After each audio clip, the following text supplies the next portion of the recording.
Some people are intelligent in a way that no classroom ever taught them. They didn't learn it from books. They didn't earn it with grades. They earned it the hard way, through pain, through silence, through surviving things that were never supposed to happen. This is called traumatic intelligence, and if you have it, most people will never fully understand you. But today, you might finally understand yourself. Have you ever walked into a room and immediately felt something was off, before anyone said a word? Have you ever known someone was lying to you, not because of what they said, but because of how they said it? The small pause, the slight shift in their eyes, the smile that didn't match their voice.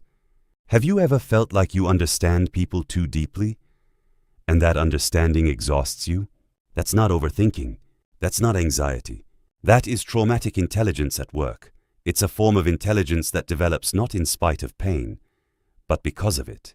And people who carry it often spend their whole lives feeling like they don't quite belong. Too sensitive for some, too intense for others. Misread by almost everyone. Here are 8 signs that you have it. You read people the way others read words. You notice things, micro-expressions, tone shifts. When someone's energy changes in a room, you feel it before your mind processes it. You can sense when someone is performing happiness, or when a conversation is going in a direction the other person hasn't admitted yet. This didn't come naturally. It came from necessity. At some point in your life, reading people wasn't a skill, it was survival. 2, you are constantly prepared for things to fall apart. When something good is happening, there's a quiet voice underneath it whispering, "This won't last." You don't fully relax in happiness. You hold it at arm's length, just in case. People call this pessimism. It isn't. It's pattern recognition. Your nervous system learned that calm can end suddenly, so it stays alert, even in peace.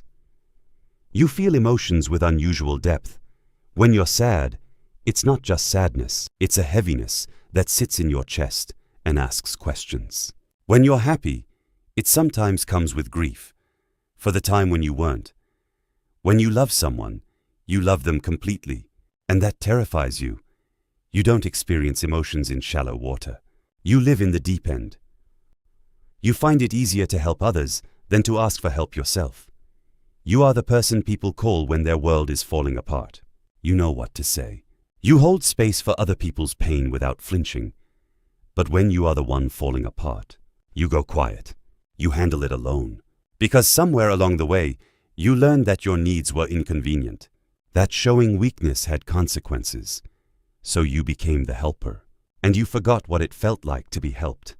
5, you have a very low tolerance for dishonesty. Not just lying, inauthenticity. People who perform instead of speak. Conversations built on pretense. Small talk that means nothing. You can tolerate a lot of things, but you cannot tolerate fakeness. It grates against something deep inside you because you know what it costs a person to finally be real, and you refuse to waste that. You are deeply self-aware, sometimes painfully so. You analyze your own behavior the way a scientist studies a specimen. You replay conversations hours later. You examine your reactions, your patterns, your triggers. You question your own motives more than most people question anything. This level of self-awareness was built during times when self-examination was the only way to understand a confusing world. But self-awareness, without self-compassion, becomes self-punishment. 7, you have rebuilt yourself more than once. There were versions of you that no longer exist. Identities you wore and then discarded. Relationships that remade you. Losses that broke you open and forced something new to grow in the gap. Most people are afraid of change.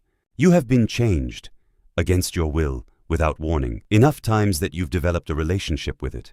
Not comfort, but familiarity. You know how to survive the end of something. That is not a small thing.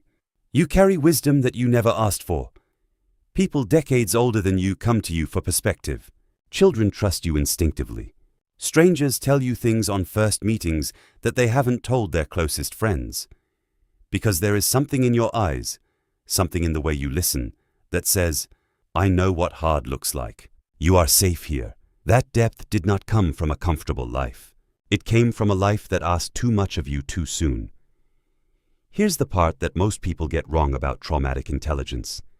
They see someone who is perceptive, deeply empathetic, emotionally sophisticated, and they assume that person is strong, that they've healed, that they've moved on. But intelligence built from trauma carries a hidden cost. Every skill, the ability to read a room, to anticipate danger, to stay calm in chaos, was forged in a moment when you needed it to survive.